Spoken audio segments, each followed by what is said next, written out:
বিষ্ণুই বলেন জাহান্নামের সবচাইতে হালকা আযাব হলো ওই ব্যক্তির আযাব যার পায়ে দুটো জাহান্নামের আগুনের জুতা পুড়িয়ে দেয়া হবে। ওই আগুনের উত্তাপে তার মাথার মগজগুলো ভাতের মারের মতো টপ টপ টপ টপ করে বেয়ে বেয়ে পড়বে।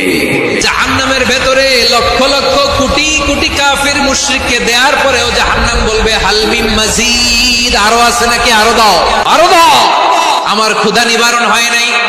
জাহান্নামে তো উত্তপ্ত হবে, জ্বলন্ত হবে, ভয়ঙ্কর হবে। জাহান্নামের এক অংশ আরেক অংশকে খেয়ে ফেলবে। আল্লাহু আকবার। ফেরেশতারাও টালমাটাল হয়ে যাবে। জাহান্নামের রক্ষী ফেরেশতারা কি করবে তারা নিজেরাও বুঝতে পারবে না। কোটি কোটি মুশরিক কাফিরদেরকে জাহান্নামে নিক্ষেপ করার পরেও জাহান্নাম ঠান্ডা হবে না, শান্ত হবে না, বলবে হাল মিন মাজিদ, আরো আছে নাকি, আরো দাও। তখন আল্লাহ তাআলার কুদরতি পা জাহান্নামের ভিতরে ঢুকিয়ে দিবেন।